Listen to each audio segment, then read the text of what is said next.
Ladies and gentlemen, good evening and a huge welcome to every single one of you. My name is Jonathan Cunningham and welcome to the Coproduce Care live stream takeover. My name is Jonathan and it's a huge honour to be here tonight, stepping in the shoes of Sophie, who's recently just had a baby girl. So congratulations, Sophie. And it is my honour tonight to navigate us through this takeover for Coproduce Care, but it's absolutely a pleasure to be here. So just to reassure Sophie, hopefully tonight we'll be in safe hands, but we've got an incredible, absolutely incredible lineup of panelists tonight, which I'll introduce very shortly. Well, tonight we're talking about, what is the use of technology in social care, and I've got to say it's going to be really exciting. We've got some great panelists. And today it's going to be a little bit different. We're going to spice it up. We're going to sex it up. We're going to talk about not just technology, because there's lots of webinars about technology and social care. But tonight is going to be different. It's going to be interactive. We're going to have some fun. We might even have a little bit of ukulele. So let's see how this goes. But let me just first just rattle through the names. So shortly, we'll start to see Mike Armstrong from Havering Care, Claire Picton from CP Develops. We've got Liam Palmer, Register Manager, and also the Care Home Leadership. He's going to be on. Susan Jones, and also she makes it as well, Charlotte Potter. I'm not too sure if she's going to make it, but if she does, great, and if she doesn't, not to worry. Just to remind people, if you can hit like if you're watching on Facebook, if you can also hit subscribe if you're on YouTube, and also follow Coproduce Care on Twitter using the hashtag #CareUncut. So please, if you've got any questions as well, you see them below there. Just ask the questions. They come up on our private and also live chat. And if you've got any comments about in general about technology, social care, which is great. And the great thing about this tonight, ladies and gentlemen, it's not just about care homes, but also home care as well. So whatever your discipline, whatever your care business, tonight there is something for all of you. Just before I introduce the speakers, let me just first clear my throat. Let me just introduce in terms of the whole subject of technology and care. And it's one which is spoken about and lots has been written, particularly in recent times. It is important, or dare I say, it is absolutely critical for, we're more connected and more integrated now, and certainly having the ability to use technology effectively. I mean, it's one of the things when it comes to CQC that they look for is innovative use of technology in the care home setting, because it truly enables people, it enriches their lives and makes them more sort of connected. And that's what's absolutely fantastic. It's also featured in many sort of care home guides, including from the Skills for Care, which is great. And one thing that it comes down to is that certainly enabling technology in a social care environment brings out the very best for our people, and our gorgeous people in our beds, our clients, etc., which is what it's all about. But let me just say, technology means so many different things to so many different people. It can mean to some people talk about technology in care homes, and what they're talking about is they probably bought a couple of iPads, all the way through to taffel tables, through to assisted technology, through to robotics, etc. So one thing tonight was about sort of trying to clarify, this whole issue of technology in social care. What does it really mean, and where can we go? And so the final thing we're going to be touching on this evening is if Google, if Uber, if these big techno organizations were to take over social care, what would it look like? Because then only true innovation comes when we start to think completely outside the box. But undoubtedly, very simple use of technology can be truly enabling, truly groundbreaking for and enriching for a person's life. You don't have to have loads of expensive technology, wiring in buildings or wireless, etc. You only have to, it might just be an Alexa, which can really enhance and enrich people's lives. And the beauty of this is now that single data entry can be used by multiple organizations, can be used by multiple appliances, and can be shared across different users. And it just means that organizations are far more efficient. You can save time, but you are more connected and interconnected. And for us, care managers and senior individuals in organizations, it gives you an incredible dashboard that you can use, you can play on, and you also can refer to. So that is the importance. And ultimately, it's about improving the quality of care. It's improving the quality of care delivery, and giving those statistics, giving those points of measurement is absolutely key. Just finally, I just want to talk about, what I call sort of the 6 areas. You could probably come up with 10 areas, but 6 areas. When people said about technology and social care, one aspect is that is that 6 areas could be considered sort of the categories of use of technology and social care. So, for instance, facilities management, access control, lighting, CCTV or utilities control. Resident activities and well-being and enhancing that. You could have interactive tables, Alexas, as we mentioned, robotics. It could be VR goggles, etc. Enhancing communications, digital systems, Zoom, Skype, as we've all seen over the pandemic. Care monitoring and safety, passive, interactive, acoustic, remote sensors, live observations, etc. Care planning, electronic planning, and pharmacy, and interaction and integration with your local GP. Surgery direct with a direct data feed, and home management systems, accountancy, payroll, clocking on systems. And certainly, over the last year, of course, COVID came along. This time last year, we were absolutely up to our necks in it, and it changed everything. It was the 9/11 for us all. There's absolutely no doubt. The world changed, we changed, our homes changed, how we thought changed, how the care being delivered to our residents changed. Some homes were quick to adapt. Some were slow, and some, regrettably, are still to adapt and still very much stragglers. But tonight, we're going to talk about the existing chasms and fracture lines which are still exist in social care, and how we can do that to enable our great organisations move on by utilising technology in social care. So it's going to be fun. It's going to be uplifting. We're going to have a great laugh, and you never know, the ukulele might come out. Right, without further ado, my friends, let me introduce some amazing people. Let me just introduce with Mike Armstrong. Let's get him in here. Mike, good evening, sir.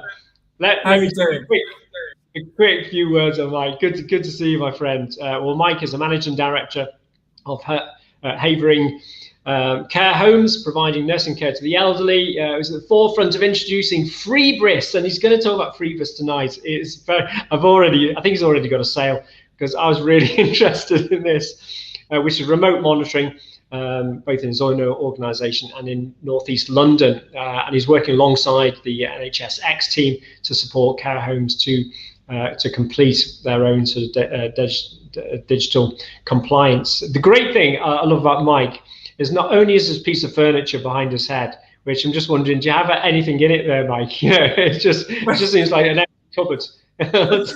You're absolutely right. The problem is I'm in the middle of moving, and everything that I own is on the back of a truck. Have they forgotten it? Yeah, absolutely. No, I'm back at home for the first time in 30 years. I'm being looked after properly by my mother. Your mother, mate.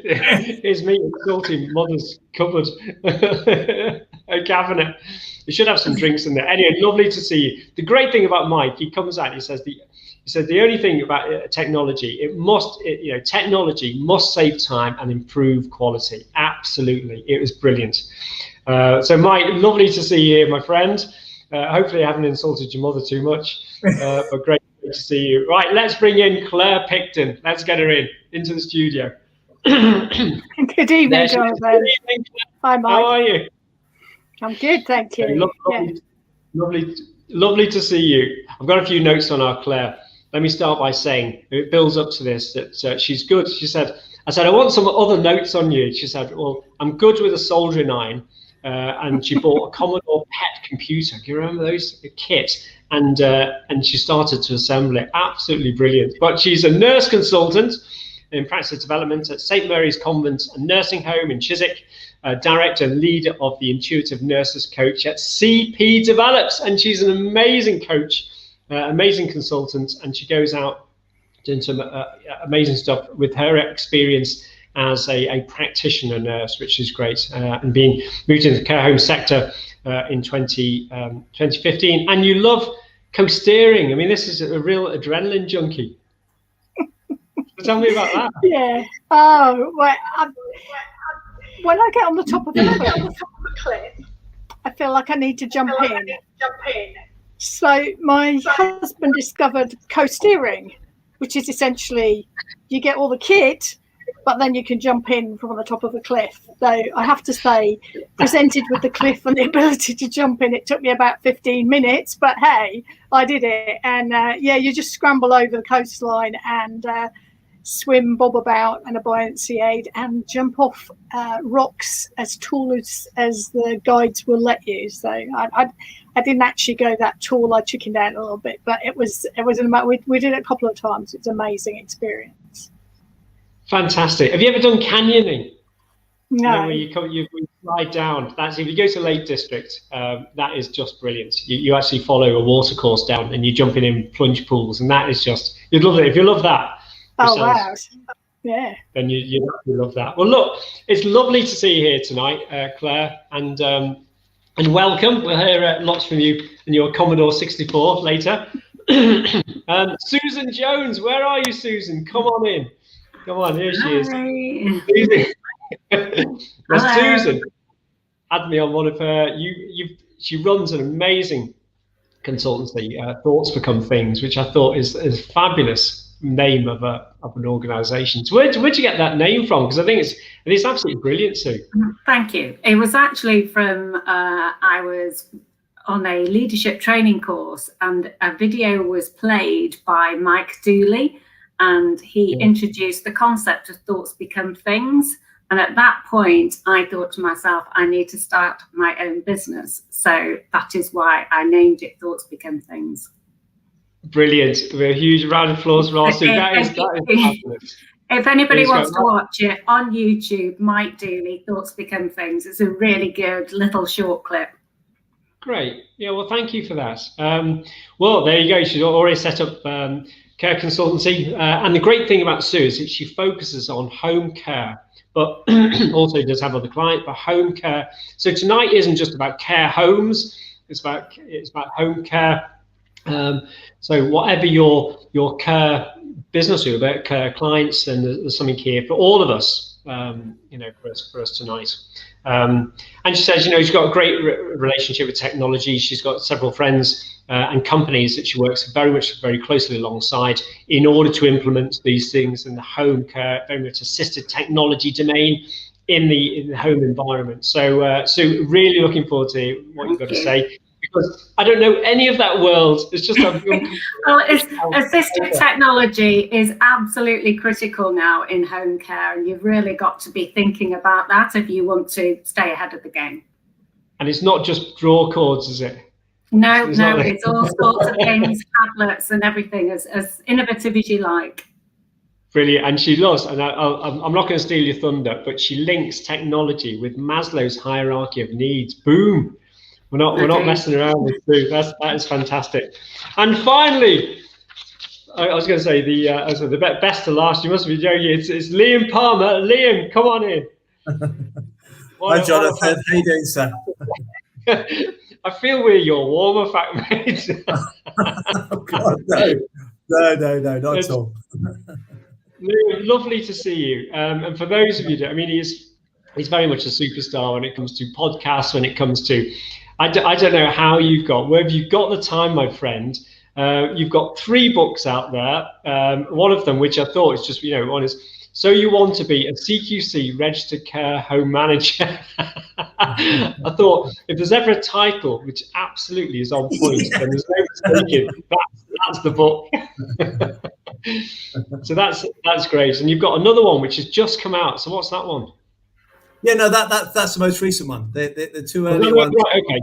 Yeah, the 2 earlier ones were on strategy and values, whereas the 3rd one is how to do the job, which quite a lot of the audience just wanted. Tell me what to do. Don't tell me all these big, high-level, exciting ideas which we don't understand. So yeah. No, brilliant. Well, as we've heard, Liam runs his own nursing home in West Midlands. it's had this amazing interest in leadership. And that's when I first saw Liam, very much online, prolific in terms of LinkedIn and also other social media platforms, and an author. And your podcasts, my friend, are just brilliant, absolutely brilliant. You've had some real superstars, social care superstars on there. And it was only until when I did a little bit of research, oh my God, you've had some of the best and great. So huge, great to see you, and hopefully we can tap into all that this evening. Well, ladies and gentlemen, there's our panel. The panel is here. Let me just make sure. I think we're all in, aren't we? Yeah, sadly, I think Charlotte couldn't make it. So look, just have a little look to you. I want you to, all the panelists now, look to your right and left, right there. So have a little look at each other. There we go. Yeah, I just wanted to see if you were daft enough to do that, and you are. We are. Look, folks. I've got to start by saying a huge thank you. Tonight it's really relaxed, as we all know, and we want to talk about technology and care. Of course we do. The starting point, really, and you heard me a little preamble there. We're on this juggernaut, aren't we, of technology, and technology just means everything and anything. From iPads to tackle tables. We talk to someone else, and it's assisted technology, and yet. Where are we at? I mean, Mike, where are we at, mate? Where are we at now? Because it doesn't seem to be an even playing field, mate. Yeah. No, I was going to say it's golden age in a way. I think there's never been so much access to technology. So many people who have got great ideas about different technologies you can use, and yet there are still those who are only just dipping their toe in the water, which seems remarkable where we are. So I think that's probably broadly where we are. There are two extremes there. There's not a huge amount in the middle. But information is power, it's knowledge. And that's actually how you improve care. So I think it's a journey that people have embarked on, and it's only sped up through COVID. I think that's had a massive impact on knocking down the walls. I remember sitting in meetings and most people telling you why stuff couldn't happen. Today we're sat here and everybody's telling you why something should happen and how they will help you to make it happen. So that would be my sort of overview. I think you're absolutely right there, Mike, and I think it's really we've got to think of how can we use technology, not should we use it. We have to really think about how can we actually implement it and start to implement it now, and who's using it out there that is and it's actually working well, because there's so many people who are doing that now. You're absolutely right, because Sue, your big thing, and quite right, is let's not reinvent the wheel. Let's get out. Let's find out who's making fantastic inroads in. Let's see who the trailblazers are. Let's find out what their research. Let's see the case studies, so that we all don't have to reinvent the wheel or make the same mistakes. So that research-based and evidence-based is absolutely key. If I can just, Liam, you're a fellow care manager like myself. When did you make the transition to, and I'm making the assumption that you've got electronic paper. No, not at all. So, prior to healthcare, I worked in logistics, which obviously has, for Amazon and managing warehouses and stuff. So, logistics, it is well developed in terms of technology. So, I've always been pro tech, and I think. Do you know what? The moment where it all made sense to me was I was running a large nursing home, and what happened was there was a lady who lost some weight who lived at my facility. What happened was she was being left her sort of food or porridge or something like that, and the carers weren't following it through. She lost some weight, and it didn't get tracked. And this was where it was a light bulb moment for me, because basically someone was writing it somewhere, and then the next day someone different wrote it down, and the next day someone different wrote it down, and no one looked at it. So this poor lady lost half a stone in weight. She probably would have lost it anyway, but the point was we didn't see it. And this is where good technology would have given you an alert. It would have given you that awareness, that ability to share information across multiple shifts. Whereas paper, I'm not anti-paper, but the problem with paper is you write it down, you put it in a file, and it's dead. It doesn't do anything. And I thought, I see. So it's not about paper or systems. It's about systems that can raise a flag, whereas a bit of paper doesn't. And on that basis, I embrace technology as a home. I really recognise that story from myself, and actually that was how we ended up introducing Febris, which is AI technology. It was because how do you track information effectively and efficiently, and so that things don't get missed? And one of the benefits of introducing something like Febris was actually what it allowed us to do was to link with the GP and then to have remote access to the information. And literally, we just introduced it. I think it was about 2 days. I had a presentation 2 days before we went into lockdown. So it seemed like perfect timing. Brilliant. And Claire, what's your? I mean, you've been a practicing nurse involved in social care since 2015. What's your experience? What was your Eureka moment when you saw an organisation, possibly the organisation you're in, or that they went from either paper, analog, all the way to digital? And what was that? What was that moment? This is a really interesting one. I've really been, like I said, interested in technology for many, many years, since the early 80s. And in fact, when I was in the university sector, a friend and I were... Commodore 64. Yeah, absolutely. Yeah. Why mess about? Do your own thing. But we were writing a paper about technology probably in the 90s, which we didn't actually get around to publishing. But I think the other thing is that when you mention the word technology, particularly sometimes with staff, not so much, well, it might be with residents as well, people tend to go, and I think we have to remember that actually the telephone is technology. So there are different layers and levels of technology that people are used to using. And in fact, the reason that I went to the nursing home in 2015, or one of the reasons, was to project manage the introduction of electronic documentation. And the thing that it works for me with it is that it's fun. And for me, technology should be fun. So it's got icons on it, so you can press the picture and you don't have to write shed loads. Because I think the other thing, in my experience, is that nurses and carers very much have an oral and verbal tradition. They don't like writing things down, particularly not writing screeds on paper. And I really love what you were saying about, and it was Mike, about, paper, or Liam, about paper being dead. Once you've written on it, it's like it just kind of gathers dust somewhere.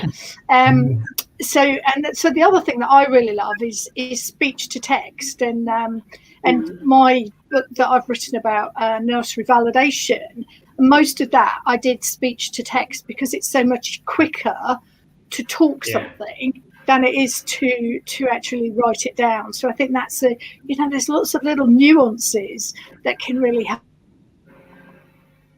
us get things done quicker, and then enable us to spend time with residents. And there's amazing free technology out there. I mean, as people might know, I started the Care Managers Inner Circle, and that was just a forum just on Facebook, which is now, I can't believe it was 3,500 care managers out there. And the big thing I push, not just the technology, is speech to text. You speed up and you save so much time in your life by reports, by supervisions, by emails, by text messages, by speech to text. I'm sure Sue's had that on many an occasion. You save so much time, which is great. But there are a lot of dinosaurs out there. I mean, I've been in homes trying to assist them, and they hold on with grim death their care plans, because they will say, we like our templates, our CQC. And what the problem is that 10 years ago, 5 years ago, a CQC inspector said, I quite like this template. And that's it. That's it. Just keep moving. There needs to be something. And I'd like to think that if there's a silver lining from COVID, come on. It is the adoption of technology, which we've seen. So have you seen any other examples where in your own world and all these other clients that you're helping, particularly in the home care world, where you've seen a moment? Absolutely. I mean, so for me, it's like, if you put the client first, if you have the client in the center of your service offering, and you think, okay, well, how can, with each part of the service, whether it's the care management service, whether it's the service itself, if you put the client at the heart of it and then think to yourself, how can technology actually enable me to deliver that better and more efficiently? And how can that actually enhance the client's lives? I mean, Mike, I know you were talking about this healthcare, the healthcare that tracks health. And again, that can be replicated in home care because that actually prevents hospitalization. So I think what people don't get, and what local authorities, and something I'm really passionate about, is how can we link with NHS? How can we speak to local authorities and really get an understanding of how we could, all of us in care, whether you're care homes or home care or assisted living, how could we actually communicate with them better so we could prevent hospitalizations? Those healthcare apps tracking those vital signs stops people from going into hospital. With the home care, with the sensors, it can actually predict if they've got a urinary tract infection. Yeah. And again, we know that urinary tract infections is one of the key things that will actually, unfortunately, lead to a hospitalization because it could lead to a fall. So there's massive amounts of, assistive technology that out there that can really help, not just the care provider, but also the NHS. But blood sugar levels is that is one of the areas now which is very much at the forefront in terms of remote assisted technology to assist people. I mean, it's one of so much diabetes is undetected in the care sector, both in community and also in care homes, and it's only through that sort of monitoring. I remember I wanted to bring in this remote monitoring. What I wanted, we've got 35 gorgeous people at Birkdale Park, and at any one time you have those who are a little bit more sick, and of course the reality is they're probably all in their last maybe 3, maybe 4 years of life, maybe progressively, maybe even less than that. But monitoring your what I call the sickies closely in almost like an ITU ability, that you can monitor statistics or the stats far better and closer.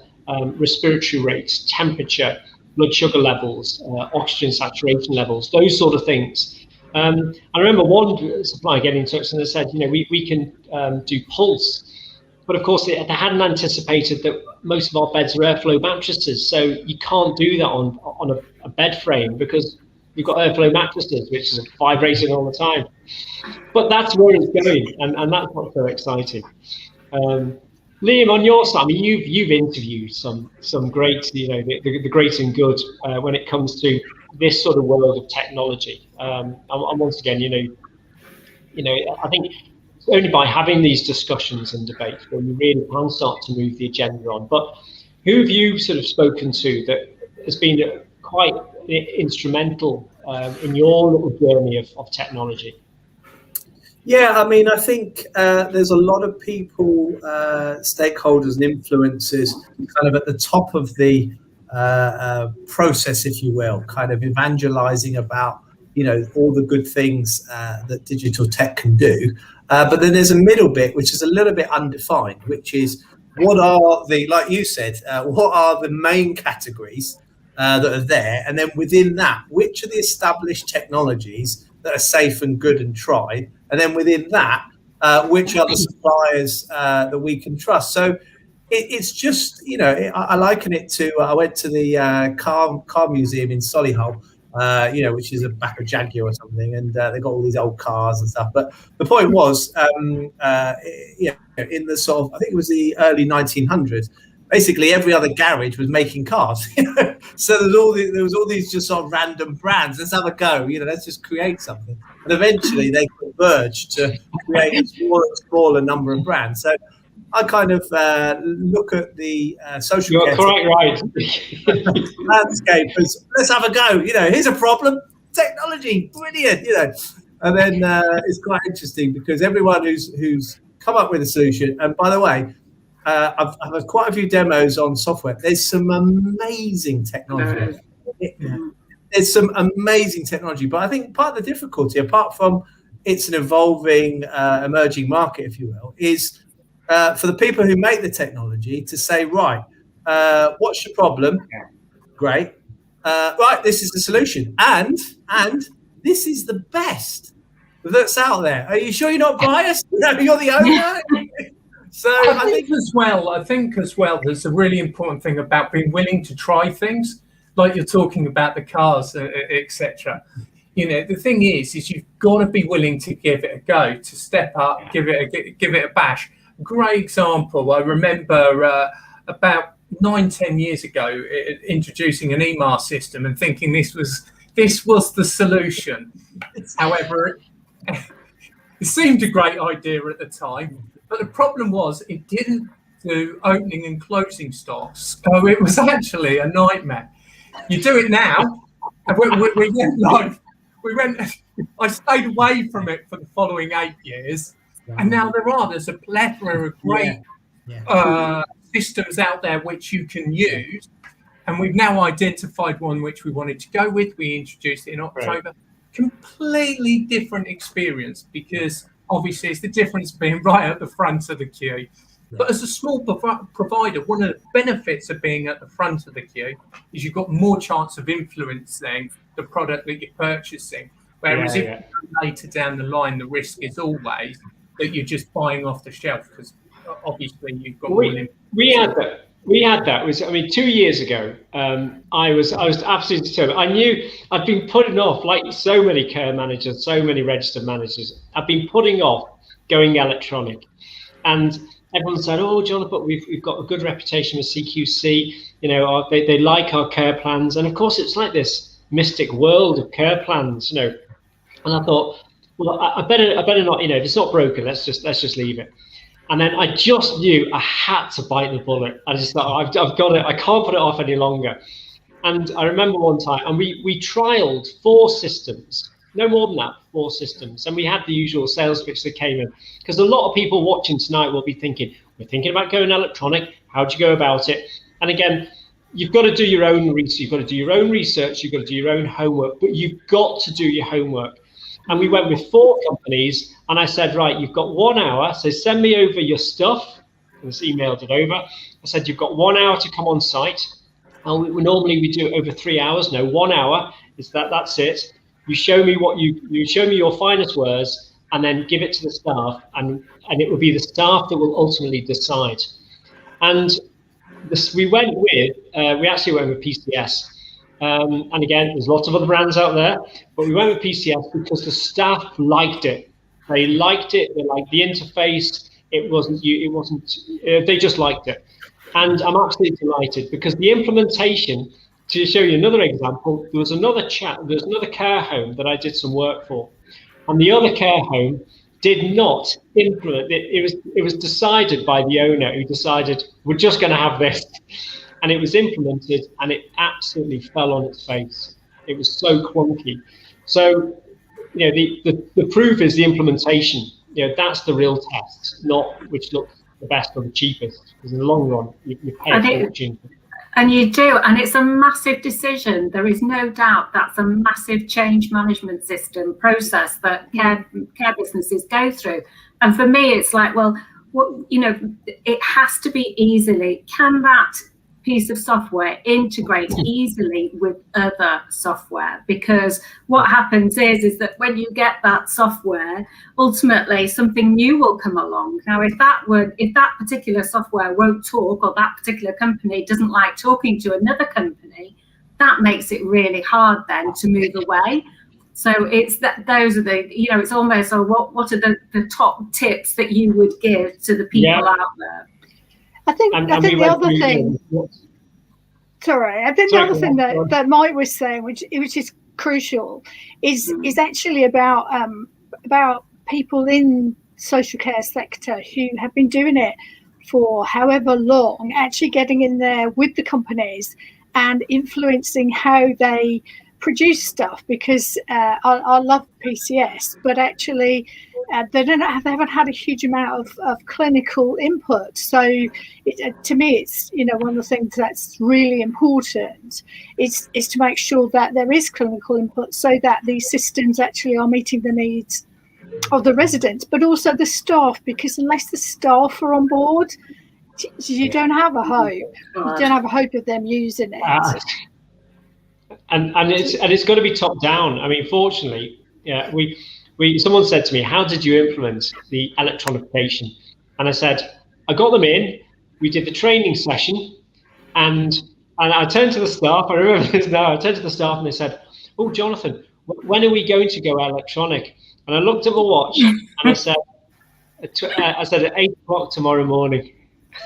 And they said, "Oh, we're going to run in parallel." No, we completely severed it, and it was, oh my god, it was painful. But we severed it, and 8 o'clock the next morning, I said, we will not fill out any more care plans. I said, because if I have a halfway house, you keep reaching for your crutch, and I couldn't have that, so we had to sever it. It was brutal. It was awful. It was an awful few months, but we got through it, and now we're interfaced with pharmacy. We've on GP Connect, so we now a live data feed from the GPs and also the acute trust. It is just brilliant, absolutely brilliant. This isn't an advert for PCS, so I must add. No, but GP Connect is fabulous. I have it myself, and it has made such a difference. And it's that thing about information and access to information, and often the care industry is being seen almost as a second-class citizen in regards to having access to information. So actually now that we've got access to this information, that we can actually understand the residents' need from day one rather than day 5, it makes an absolutely massive difference. I guess part of the journey is moving providers on so that they understand the level of access to information they're getting, and therefore ensuring they've got the appropriate data protection standards in place. So you're absolutely right. Because obviously the reason you got access to it was because you completed the toolkit, which said yes, you've got a certain standard, so yes, you can have more information, which is absolutely critical. Yeah, and well, guys, we're moving on to the next question really I just had was what are those barriers? I mean, what are they? Are they glass ceilings? What are the genuine barriers to all care providers, whether it be home care, whether it be care home, accessing and fully utilizing? Because there's lots of barriers out there, and it's not always just money, although money is a big issue. So what are the barriers? I think for me, it's change. It's the whole change process. It's a massive barrier for any care business. They're busy. Care businesses are very busy, and just trying to make that leap for me is always the biggest barrier. I think it's important to invest as well, and to because it's not about doing what we've always done because it works, but it's about what investment can we make to improve what we're doing, and just go with something that's going to make life easier. I mean, what I've realised, or just to state the blinding obvious, is that it's an unfair playing field.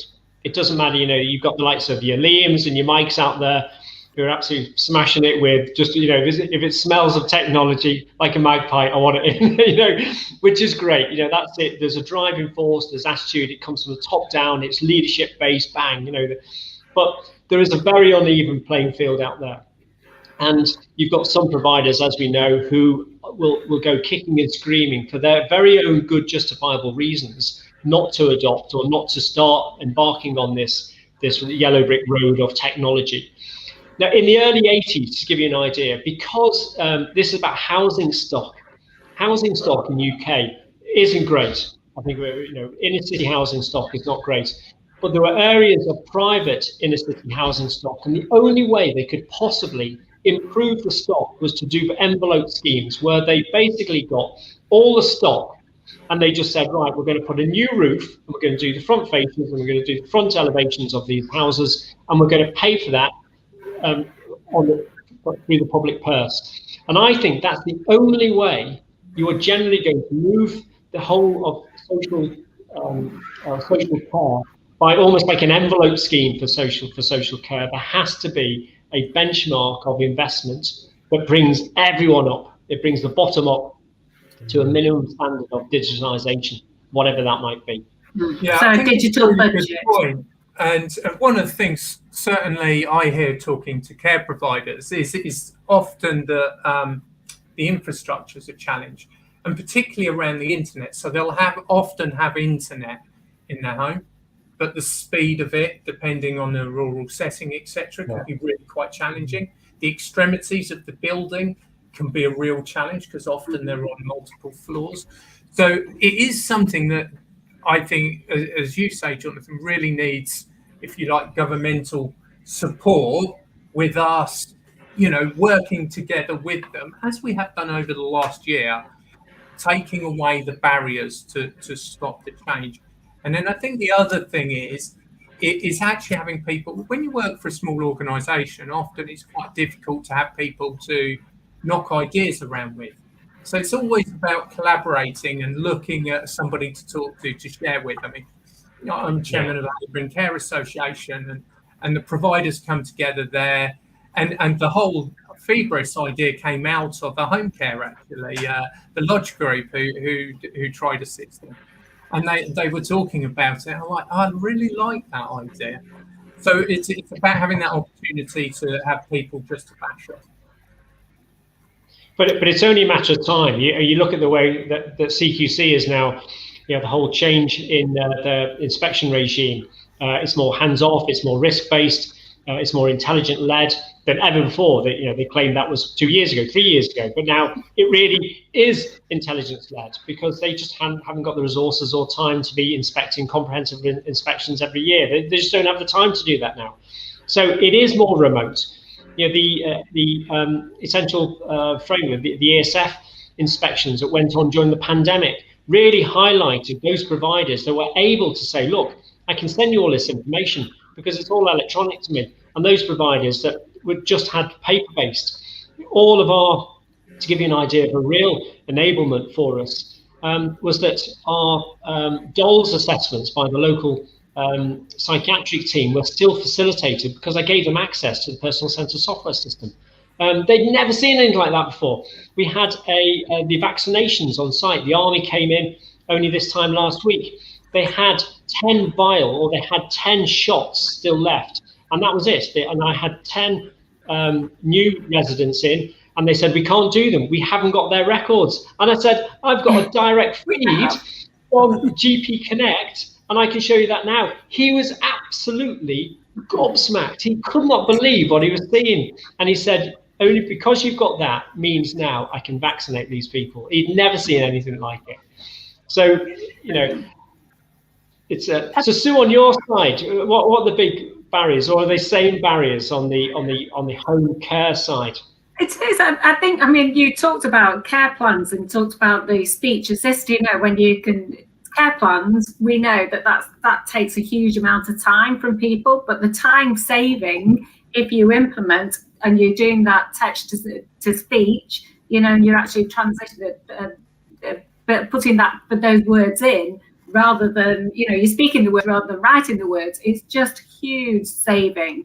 So I think it's almost getting them to think, right, okay, well, how much time and how much more work can I do if I was to actually introduce technology? And it's having that change of mindset, I think. Yeah. And again, it comes down to leadership and just having an attitude, as Mike said, just having an open mind that, you're willing to, to do these things. That's great. But one thing I've got to say, we said right at the very start, if we were to really bring about some innovation, the first thing is, from each of you, what's your best thing that you, in terms of technology, if you to say, look, the one thing I absolutely adore, it might be an app, it might be a piece of technology, it might be a piece of equipment, what would you say is the one? It's almost like Desert Island Discs, isn't it? What's the one thing you'd go on that desert island with in terms of the technology that has absolutely revolutionized or changed what you do? So go on, Mike. So Mike, what are Golly, there's me on the spot, isn't it? Do you know what? It's probably as basic as the iPhone. When I originally had the iPhone, and all of a sudden I had my emails on it, I had my phone, you can watch TV on it, you can download apps for my golf, so I'm finding my way around the course when I'm losing all those balls. It was absolutely, I guess, revolutionary. I mean, I don't think they've ever quite matched themselves since that first sort of iPhone. Brilliant. Go on, how about Claire? Go on, you're going to tell me about a computer you built. No, I'm not. That was much too heavy to drag around. Although I have to say that another friend of mine, her husband, we went to watch the boat race, and this was in the portable TV, which was like a huge brick, and then some portable batteries. And we watched the boat race go past our bit, and then we sat and watched it on the TV on the grass, and about 1 million people, well, not literally, obviously, another 100 people came and watched what we were doing. But that was kind of way ahead of our time. But a bit like Mike, I mean, being able to document on something that's handheld that you can carry around in your pocket, and just being able to use pictures, icons, is, a lot of people are really visual. It's not, the written word isn't, I love writing, but the written word isn't for everybody. And also, I don't know about anybody else, but we have a huge number of people who don't have English as their first language, the staff. Yeah, and so it's a really good tool for them to be able to look at a picture that's got a word or 2 words or something underneath, and to be able to go, oh yeah, actually that's what I want, but I wouldn't have known what it was called, maybe. So yeah, just being able to have something in your pocket that you can go pull out and go, yeah, I can do speech to text, I can press an icon, and I can do my documentation now while I'm talking to you. And in fact, also get the person to interact. How are you finding care? Well, I've got some smiley faces. What's your take on it? And the other thing we haven't mentioned, and I'm big on relatives as well, is that the technology has been such a boon for so many people to be able to speak on Zoom, Skype, any of those, FaceTime, WhatsApp, whatever. Whilst maybe they haven't been able to actually come into the homes. And I know people have been like, it's not the same. It's not the same, but it's better than absolutely nothing. Nothing. Yeah, absolutely right. I mean, one thing we did as a home, again, there's no rocket science to this, but during the pandemic, every single day I did a video. It was me going around with a little selfie stick and walking around the whole home, seeing every single resident, and then uploading it to a unique link on YouTube. People didn't realize you can have a unique link, so you just send that out to a small little cohort of relatives, and they're the ones that only those see it. Well, that was game changing for us. So it's not going on the big wild wide web and everyone's seeing little Mary in room 24. It was just very super private. And the relatives love that, and that kept us.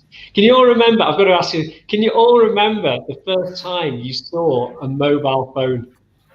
Can you remember? You saw a mobile phone, and when I must have been about seven or 8, something like that, maybe 8 or 9. And we were at primary school, and one of the dads came to a sports day with this massive, it was like a big brick with a handset and this big antenna on, and I was like, whoa, that's what I want. That's what I want when I'm older. They used to have them in the consoles of the car, didn't they? The sides. Beautiful. Oh yeah. I had one of the RAC ones, and it came in a bag. It's a big blue bag, and you could press the button, which was SOS, and literally I could track your vehicle even then. And this is gone. Amazing. I must have only been about 22 at the time or something.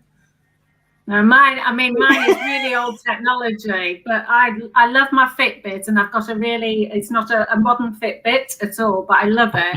But it just goes to show, I'm completely addicted to it. But for me, this actually goes to show what assistive technology can do for people just by wearing something like this. You know, if you are somebody is in a home care, you know, with a home care company, you've got one of these in, you can track everything. And I've just one of my clients has just had the assistive technology, and you know, there's lots on there, but now they love their app, you know, like the Fitbit app. You've got your app, and literally they can see at a glance what is happening with the client, whether they've got up in the morning, have they had their cup of tea, you know, how many times did they get up in the night. That's all accessed through the phone, which is just amazing. It's brought so much peace of mind to the family.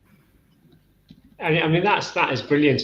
I've just got Tobias sort of backstage just saying, should he put up any comments? Tobias, yeah, put those comments on. You know, we've got Gareth Tins here today. I was shown by someone using a service how he had you know, seen AI help him read his ballot card so he can vote. That's brilliant. That's absolutely fantastic. But same with Alexa, same with Spotify. These very simple acts that we just take for granted now as part of our lives are absolutely enabling people's lives. Have your playlist. You know, that is just so beautiful for people with dementia. You know, we've seen a real transformation.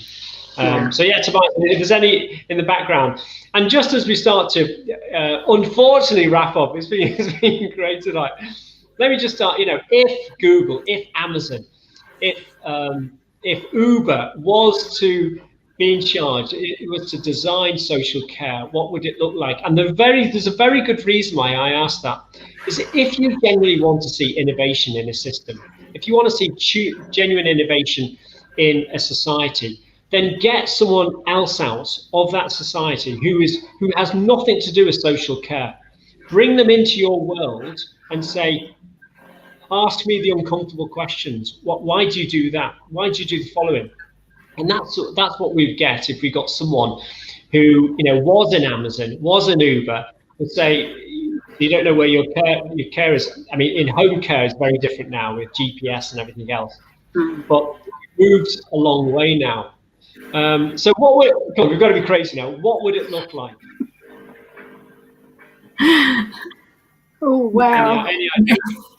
I've got quite a few ideas. Some of them might be interesting. I mean, there's one, isn't there, about subliminal advertising, and maybe something that makes people feel thirsty or tells them to have a drink of water. We use chips to locate our phone. Well, how about we have locating belongings? How many people lose their glasses, their purse, their credit cards, their keys? I know some of that is available, but kind of widening it all out, and even you know, I go on a lot of cruises, like I don't know, big on water, but what about you know, dialing up cruise style dining for people wherever they are? Yeah. You know, I always find with that, you know, if you want to start somewhere, start with all the pain points. You know, if you're an organization, you just put all the pain points, all the frictions, all the knotty, complex problems down, and start to say, you know, Mr. Amazon, Mr. Google, right? How would you go about dealing with that? You know, you get a bit of feedback. Is that? I'm just wondering where that feedback is coming from. I don't know if Tobias is backstage and sort that out. That's one. Is anyone hoovering? I can't hear it. Oh. No, I split it into 4 areas. So, you know, if you were going to do an Uber, there was preventative, then looking at the complex needs, then looking at safety, then looking at well-being. And it's really, if you take those 4 strands, is what could that look like? You know, what could that, you know, how many other businesses out there who could actually help us achieve that? So that's what I looked at. So I think one of the things I think would be great would be to how can we empower residents more to have control of their life? I think one of the things when people come into a care home, they've already lost a lot of control. So actually, could you use devices to actually allow them to allocate which member of staff that was going to come and care for them? Could they choose, you know, venue for that day via the device that automatically goes through to the cooks? Could they, choose their wardrobe just by moving their clothes around the screen? That's what I was going to say. Fantastic! I'm glad I got in first. No, you say that, Mike. I actually saw something, Mike, and it was a child who was actually in a school, but he wasn't in a school. He had a robot, and on the top of the robot, I don't know whether you saw it, but he had a camera. There was a camera there, and he actually controlled the robot in terms of where he was going and which classroom he could go in. And I just thought that would be amazing, wouldn't it? You know, in terms of, wow, you could, the residents could go anywhere and they would be in control of where they went. But that's great. And the same with technology in terms of where your eyes might look, or where, there might be some other sensory thing which can be enabled by someone. I mean, these are sort of things, these sort of questions. The problem about all of us is we're so involved in social care. We put mental barriers, and again, I say that respectfully. I think we're probably more open-minded than most people, but nevertheless, there will be hidden biases even with ourselves. And it's until you get someone who knows nothing about social care, who goes, "What? So you have issues with nutrition and hydration?" Well, if this was in logistics in Amazon, well, this is what I do. Lee was saying, this is what I do, or Mike, this is, I'll do the following. I'll track this. I'd barcode that. Oh God, never thought of it. You barcode in social care. So you can come up with some proper crazy ideas. Sophie says, Sophie, I feel like the school mistress is watching. She says, look watching whilst feeding the 4-week-old. I've learned so much. Well, and congratulations, Sophie, to your daughter, your new arrival of your daughter, and congratulations to you all. It's great. I feel quite humbled, actually. You allowed me some time with your toy set here. Hopefully you haven't opened it too much. Well, look, folks, tonight's been great. It's been great. It was designed exactly like this. It was a light-hearted exploration of technology. We could talk and talk all day. There are so many areas. The point is, though, very simply, is that if you're in social care, technology is here to stay. Those homes which are enabling technology to enable the lives and really utilizing technology to enable the lives and enrich the lives of their residents, being personal-centered, putting the person at the very center of the decision-making, are going to be more successful generally than homes which aren't embracing it. And I sort of say that with a very generalistic comment. And the more innovative we are, the more embracing. Some stuff's not going to work and some stuff is, but we're going to be out there, and I think that's which is really exciting. I'm just going to go around now. And again, thank you to you all. Just in terms of what's coming up. So Liam's got a book coming up. Just tell me what's in your life. Tell me the stuff that you'd like to promote. Because some great people on here and a great audience. So over to yourself, Mike. What's coming up, sir? Fantastic. So I guess 2 key things for me. In Northeast London, we're rolling out the remote software across all care homes. That includes mental health and learning disabilities, which would be absolutely super. That's being supported by the system.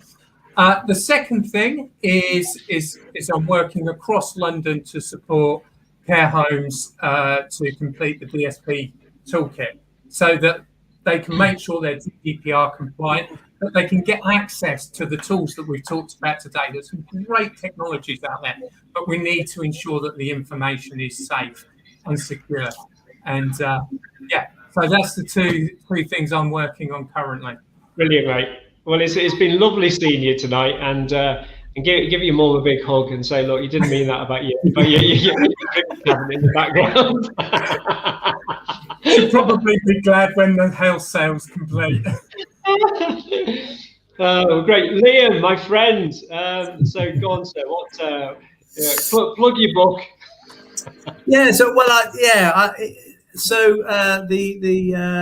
The book "So You Want to Be a CQC Registered Care Home Manager." Obviously, it was based on a Google search because I thought, well, that would be perfect, wouldn't it? So that's there for people to understand about CQC notifications, continence care, administration of drugs, etc., etc. So very practical work. That's out there. There's care quality. I want to learn my job. We need some sections from you. It'll be far better. There's a care quality podcast, which is Meet the Leaders and Innovators. There's a few episodes on technology. It's quite interesting.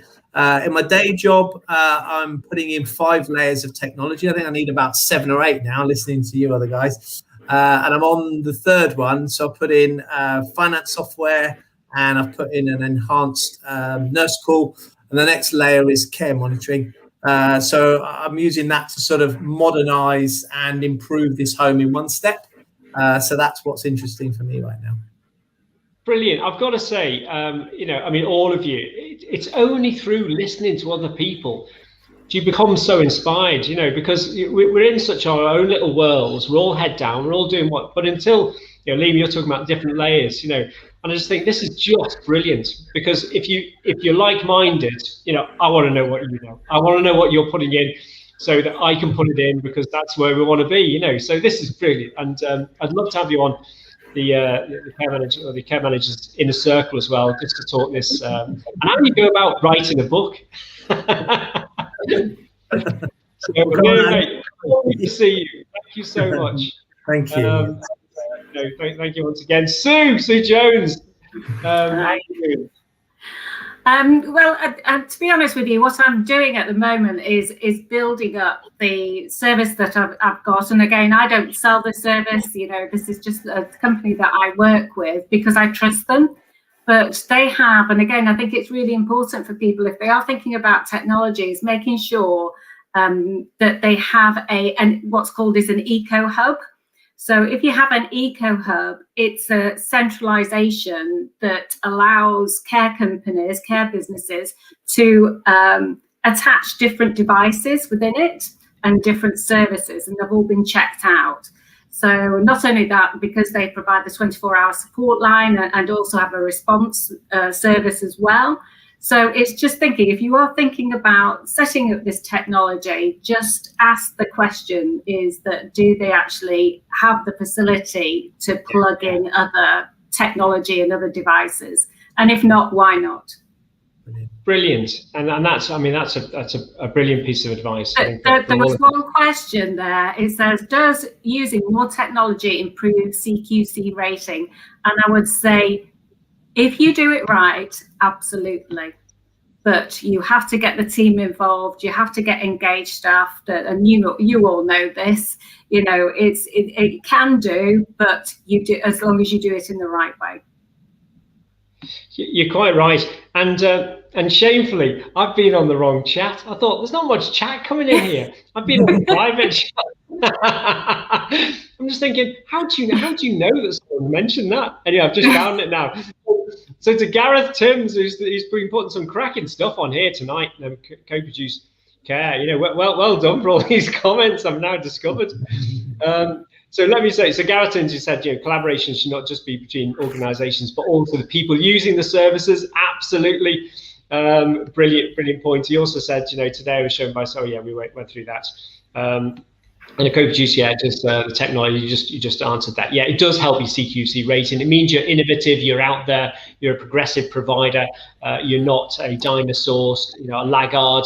And I think one of the key things, if you're a good organisation, you're electronic. It's as simple as that. And if you're not, And last but certainly no means least, Claire, our co-steer and our cliff jumper. So what's going on in your world? Okay, thank you, Jonathan. This has been really interesting, and it's just been sparking up some ideas, actually. I was saying about talking to people that are producing the technology. So there's some ideas that I'm having around that. I have a second book in the pipeline. My first book is about helping nurses to stay on the register by going through revalidation and re-registering, which I know for some nurses has been a bit of a too much to do. So my second book is about looking after yourself, because I think it's vitally important that carers and nurses look after themselves in order to be able to look after other people, and it's a safety issue. So I'm looking at issues around that, and talking to PCS as well about things. But it's just the other thing for me. I have an emergency care background. Most of my nursing experience actually has been in the emergency department, and there are aspects of nurse-led service within emergency care. And for me, the similarities with the care sector are that a lot of it is very much nurse-led, and it's about how do we, like you were saying, about flagging up people who are potentially sick and having these kind of conversations. But within our care home, the nursing team, we have a lot of discussions around managing people's complex needs, because our older people often have multiple pathology, multiple polypharmacy, and managing their needs can be really stretching, I think is the word. But it's also, I think somebody said, often this is the last place that someone's chosen to live. But there's this tension between, is this an acute situation where then perhaps going to hospital would improve their quality of life, or is this the situation where actually they shouldn't be going to hospital because actually they want to die somewhere? And just a quick example of a lady we had who had diabetes, we've mentioned before, and who was acutely unwell. She had really high sugars and went into hospital, spent some time in hospital, was stabilised, and then was able to come back, and her quality of life for the next year was very similar to that before she became unwell. So she was able to have an extra year of life at the same level as it was before. And that, for me, is really important. It's not about sending people into hospital and then them having a poorer quality of life. It's about them managing to maintain a similar quality of life, and that's just vital. Yeah. Well, thank you, Claire. Well, ladies and gentlemen, what a night. We've got to bring things close, sadly, at some point to an end, and it is now. But I've got to say a huge thanks to our guests, Mike, Claire, Liam, and Sue, and to Charlotte, who couldn't make it this evening. But and also a huge thanks to Sophie for entrusting me a little baby here, a techno baby, a studio with me tonight. Thank you for everyone joining us this evening. And sending your comments when I've eventually found them. There you go, technology and all that. But let me just say a huge, if you did like tonight, then please press like on Facebook, hit subscribe if you're watching on YouTube, follow Coproduce Care on Twitter using the hashtag #CareUncut. And I've also got to say a huge thanks. Where's our Toby? Toby, get yourself into the studio, my friend. This is a guy who's behind the scenes. He works tirelessly. He is so professional. I'm very honest. I take my hat off to you. He's seldom seen in front of the camera, and there he is. And a big round of applause from all our panel.